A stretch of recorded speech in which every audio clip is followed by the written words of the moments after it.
A leitura bíblica em classe se encontra no livro de Efésios, capítulo 4, versículo 17 ao 24, que diz: E digo isto e testifico no Senhor, para que não andeis mais como andam também os outros gentios, na vaidade do seu sentido, entenebrecidos do entendimento, separados da vida de Deus pela ignorância que há neles, pela dureza do seu coração, os quais, havendo perdido todo o sentimento, se entregaram à dissolução, para com avidez cometerem toda impureza. Mas vós não aprendestes assim a Cristo, se é que o tendes ouvido, nele fostes ensinados, como está a verdade em Jesus. Que quanto ao trato passado, vos despojeis do velho homem, que se corrompe pelas concupiscências do engano, e vos renoveis no espírito do vosso sentido, e vos revistais do novo homem, que segundo Deus é criado em verdadeira justiça e santidade. Glória a Deus. A palavra do Senhor nos diz aqui em segunda carta do apóstolo Paulo aos Coríntios, no capítulo 5, versículo 17, diz assim: assim que se alguém está em Cristo, nova criatura é. As coisas velhas já passaram, eis que tudo se fez novo. Glória a Deus. Quando nós observamos aqui esta palavra, irmãos, e fazemos um paradoxo com Efésios 4, versículos 17 ao 24, nós percebemos que quando alguém aceita Jesus Cristo e é batizado nas águas para arrependimento de pecados, pelo poder da palavra de Deus e pelo poder do Espírito Santo, nós somos transformados e moldados. Nosso caráter, ele vai sendo moldado como um vaso nas mãos do oleiro. É como um fogo, vai provar ali, não é? Vai aquecer o ouro até virar uma aliança e chegar ao estágio que nós possamos, por sua vez, utilizar e, por sua vez, apreciarmos a beleza, por sua vez, quando pelo fogo ali, o fogo provando o ouro, ali gera, por sua vez, aliança e outros produtos que nós apreciamos.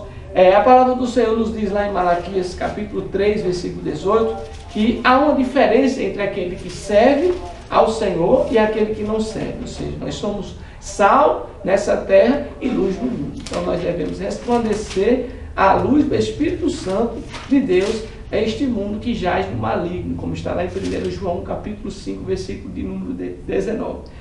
Malaquias 3,18 diz: então vereis outra vez a diferença entre o justo e o ímpio, entre o que serve a Deus e o que não serve. Então, irmãos, na maneira de agir, não é? No caráter, na personalidade, na forma de se vestir, na forma de falar, nós demonstramos uma diferença, não é? Para que este mundo possa, vendo a diferença, eles receberem ali a diferença e o impacto, não é, de Deus nas nossas vidas. Amém, irmãos? Por isso que aquele que, por sua vez, está em Cristo Jesus é nova criatura. As coisas velhas já passaram, eis que tudo se fez novo. Por isso que essa revista, nesse segundo trimestre de 2017, fala sobre o caráter do cristão. Ou seja, a forma de agir, não é, irmãos? A personalidade do ser humano. Todas as igrejas hoje precisam estudar essas revistas para que os crentes de hoje possam se tornar maduros. Irmãos, crentes, por sua vez, amadurecidos, eles, por sua vez, tendem, por sua vez, a ser pessoas mais firmadas na palavra do Senhor, firmadas na rocha, como o próprio Jesus Cristo nos diz aqui em Mateus capítulo 7, da palavra do Senhor, que bem-aventurado é aquele que ouve e as pratica as palavras do Senhor Jesus Cristo, porque ele compara aquele que edificou sua casa sobre a rocha, e vieram tempestades e a casa não caiu. Glória a Deus. Mateus 7, versículo 24 em diante diz: todo aquele, pois, que escuta estas minhas palavras e as pratica, assemelhado-ei ao homem prudente que edificou a sua casa sobre a rocha. E desceu a chuva e correram rios e sopraram ventos e combateram aquela casa e não caiu, porque estava edificada sobre a rocha. É aquele que ouve estas minhas palavras e as não cumpre, compará-lo-ei ao homem sensato que edificou a sua casa sobre a areia. E desceu a chuva e correram rios e assopraram ventos e combateram aquela casa e caiu, e foi grande a sua queda. Então, nós somos provados, assim como o ouro é provado pelo fogo. E o caráter do crente é moldado, até nós tornarmos a imagem e semelhança de Deus, porque nós fomos criados no princípio a imagem e semelhança de Deus. Depois que Adão e Eva pecaram, não é, irmãos? Todos nós fomos destituídos da glória de Deus, mas no princípio nós fomos criados a imagem e semelhança de Deus, como está aqui em Gênesis capítulo 1, versículo 26, a palavra do Senhor diz: disse Deus, façamos o homem à nossa imagem, conforme a nossa semelhança. Então, o Deus Trino, né, irmãos? O Deus Pai, Deus Filho e Deus Espírito Santo nos criou a sua imagem e semelhança, com um caráter santo. Nós fomos criados, por sua vez, a imagem e semelhança do Senhor. Como diz aqui em Gênesis 1, 27, criou Deus o homem à sua imagem, a imagem de Deus o criou. macho e fêmea o criou. Então, nós fomos criados para glorificar o Senhor. Então, pode glorificar o Senhor nesta lição, porque nós fomos criados, sim, para serem adoradores, e adoradores por excelência, como está escrito lá em João 4:24, que diz: Deus é Espírito, importa que o adorem em Espírito e em verdade. Glória a Deus. Será que tem algum adorador aqui nesta tarde que possa glorificar o Senhor Jesus Cristo na beleza da sua santidade? Amém? Glória a Deus. Então, no princípio, irmão, nós fomos criados à imagem e semelhança de Deus. Após a queda, no triste cenário aqui no capítulo 3 de Gênesis, versículo de número 6, 7, nós podemos ver aqui a queda trouxe consigo também um caráter manchado, um caráter desviado do padrão de Deus, de santidade, que Deus fez o homem para ser santo e para glorificá-lo, e nós fomos, por sua vez, infelizmente, destituídos da glória de Deus, como está lá em Romanos 3:23, todos pecaram e todos estão destituídos da glória de Deus. Mas pela graça do Senhor, hoje nós somos salvos pela fé em Jesus Cristo. Amém? Gênesis 3, versículo de número 6, 7, diz: e vendo a mulher que aquela árvore era boa para se comer e agradável aos olhos, a árvore desejável para dar entendimento, tomou do seu fruto e comeu, e deu também a seu marido, e ele comeu com ela. Então foram abertos os olhos de ambos e conheceram que estavam nus, e cozeram folhas de figueira e fizeram para si aventais. Aqui foi a queda que trouxe consigo a destruição da glória de Deus, que nós fomos criados à imagem e semelhança do Senhor, para sermos santos, assim como Ele é santo. Glória a Deus.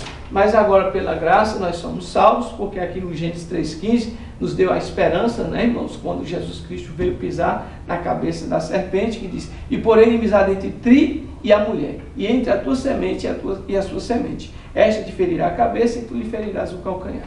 Glória a Deus. A semente da mulher, por sua vez, que foi Jesus Cristo, que nasceu por meio de uma mulher chamada Maria. Por meio de Jesus Cristo, por sua vez, ele pisou na cabeça da serpente. E ele, por sua vez, venceu a morte e ressuscitou, e está sentado à direita do Deus Pai Todo-Poderoso, intercedendo por mim e por você. Amém? Você pode glorificar o Senhor Jesus Cristo e crer nessa palavra. Glória a Deus. Continuando na lição, nós vamos para a introdução, que diz: neste trimestre teremos a oportunidade ímpar de estudar a respeito do caráter. Todo ser humano tem caráter, seja ele bom, seja ele mau, exemplar, ímpio ou santo. Deus criou o homem bom e perfeito, mas o pecado maculou o seu caráter. Por isso, todos necessitam de uma transformação espiritual e moral. Veremos que somente o Deus de toda a perfeição, mediante o Filho, pode transformar o caráter de uma pessoa. Glória a Deus. Por meio do caráter de Deus, nós somos moldados. Nós fomos criados à imagem e semelhança do Senhor. Depois da queda foi que o homem, ele começou a roubar, a matar e a destruir. Não é? Impulsionado pelo diabo, porque a Bíblia diz lá em João capítulo 10, versículo 10, irmãos, que o diabo é comparado a um ladrão, não é? Que só veio para três coisas. Quais são as três coisas que o diabo veio fazer na terra? Para matar, roubar e destruir. Mas Jesus Cristo, ele veio o quê, irmãos? Dar vida com abundância. João 10, 10 nos diz isso. Então Jesus Cristo, ele veio salvar os perdidos, como está aqui em Lucas, no capítulo de número 19 da palavra do Senhor, versículo de número, Lucas 19, versículo 10, diz: porque o Filho do Homem veio buscar e salvar o que se havia perdido. Então Deus, ele quer que todos se salvem, como está lá em 1 Timóteo 2,4, que quer que todos se salvem e venham ao conhecimento da verdade. Glória a Deus. Deus quer que todos se salvem. Por isso mesmo Deus enviou seu Filho amado Jesus Cristo, para que todo aquele que nele crê não pereça, mas tenha vida eterna. João 3,16. Então, até que Deus venha realizar esse plano de salvação na vida do homem, é necessário que o homem, ele seja achado. Nós éramos como ovelhas perdidas, dispersas do redil do Senhor Jesus. Jesus é o nosso pastor. A Bíblia diz: o Senhor é o meu pastor, nada me faltará. Glória a Deus. Jesus é o nosso pastor. Ele não pode faltar em nossas vidas. Por isso nós precisamos encontrar-se com o bom pastor. E o bom pastor dá vida por suas ovelhas. Como está registrado aqui no Evangelho de João, capítulo 10, da palavra do Senhor. Glória a Deus. João capítulo 10 diz, versículo 14 diz: eu sou o bom pastor e conheço as minhas ovelhas, e das minhas sou conhecido. Glória a Deus. Eu sou o bom pastor da sua vida pelas ovelhas. João 10, 11. Então, o bom pastor é o Senhor Jesus Cristo. E ele está aqui para achar cada um daqueles que estão perdidos como ovelhas sem pastor. Amém? Nós andávamos como ovelhas sem pastor, como está lá em Isaías, no capítulo 53, da palavra do Senhor, quando ele nos encontrou e nos levou nos seus braços. Com amor nós fomos achados, como está aqui Isaías 43:6, diz: todos nós andamos desgarrados como ovelhas, cada um se desviava pelo seu caminho, mas o Senhor fez cair sobre ele a iniquidade de nós todos. Glórias sejam dadas ao nome do Senhor. Jesus vem para achar os perdidos e cativos do diabo. Glória a Deus. Primeiro tópico da lição: o caráter na realidade do homem. Primeiro subtópico: o que é caráter? Segundo o dicionário Aurélio, caráter é o conjunto das qualidades boas ou más de um indivíduo e que ele determina a conduta e a concepção moral. O caráter é a característica responsável pela ação, reação e expressão máxima da personalidade. É a maneira de cada pessoa agir e expressar-se. Tem a ver com os princípios, valores e ética de cada um. Glória a Deus. Então, segundo o caráter, o dicionário Aurélio, caráter é o conjunto das qualidades boas ou más de um indivíduo. Então, quando o ser humano ele demonstra por meio das suas ações, não é a forma de ser, seja bom ou seja ruim, é o caráter. Não é seja ruim ou seja bom. Então é bom que nós possamos entender isso, porque Deus, ele nos diz que quando alguém aceita Jesus Cristo, ele é nova criatura. E as coisas velhas já passaram. Nós não passamos mais a ser guiados pelas concupiscências da carne, dos olhos e a soberba da vida. Como diz lá em Gálatas 5,16, andai em espírito e não cumprirei as concupiscências da carne. Se lembra da lição passada, da revista passada? As obras da carne e o fruto do espírito, nós devemos andar em espírito e não segundo as concupiscências da carne. Por isso que para nós sermos moldados, o caráter ser moldado, é preciso nós andarmos em espírito. E para andarmos em espírito é necessário nós mortificar a nossa velha natureza. Segundo subtópico, personalidade e caráter.